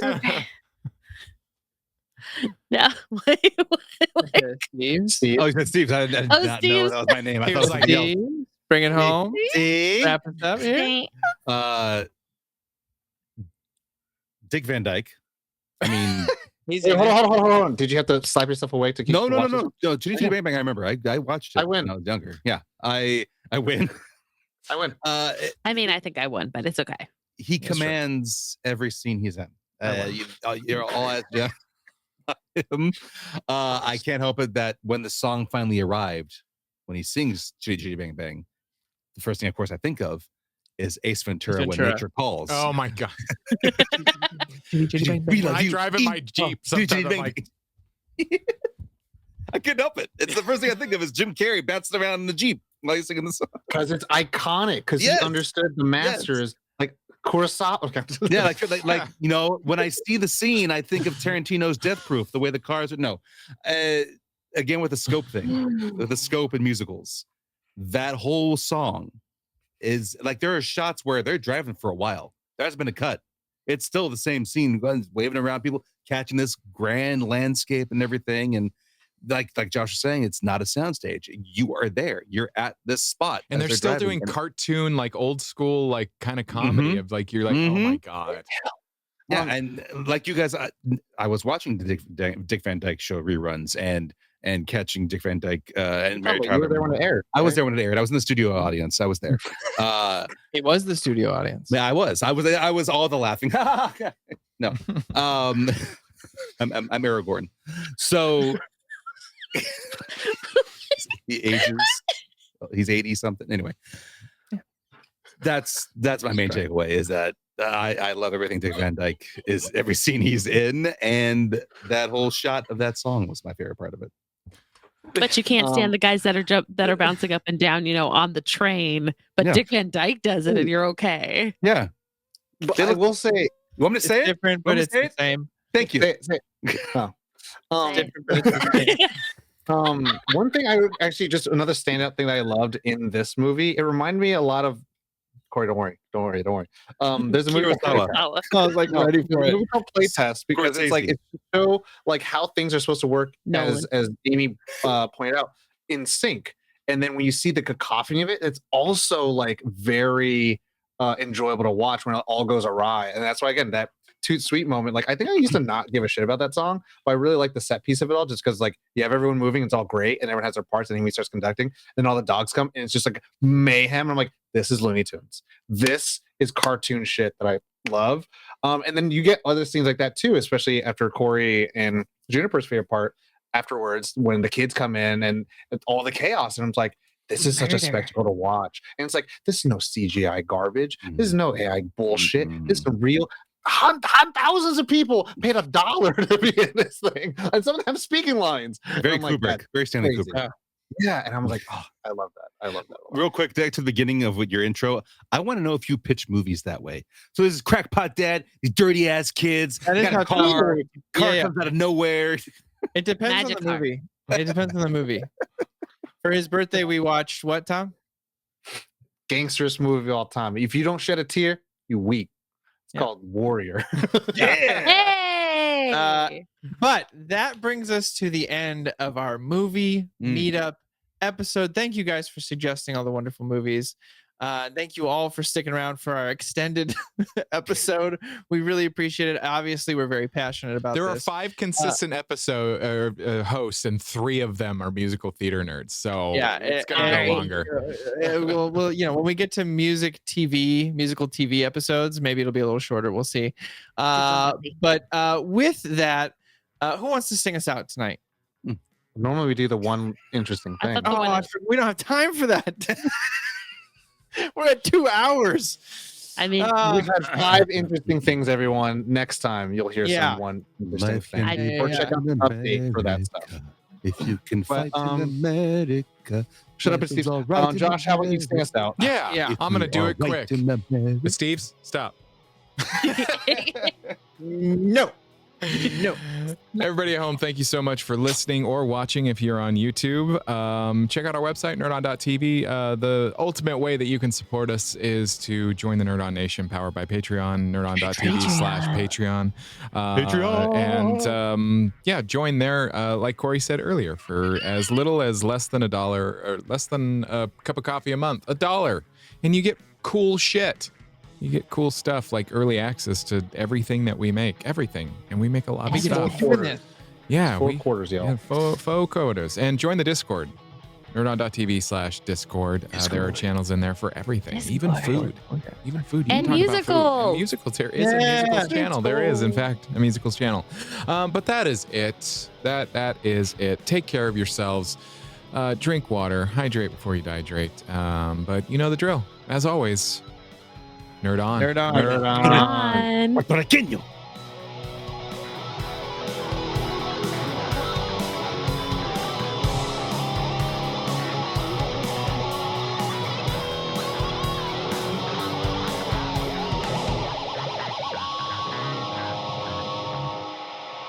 Ending broadcast.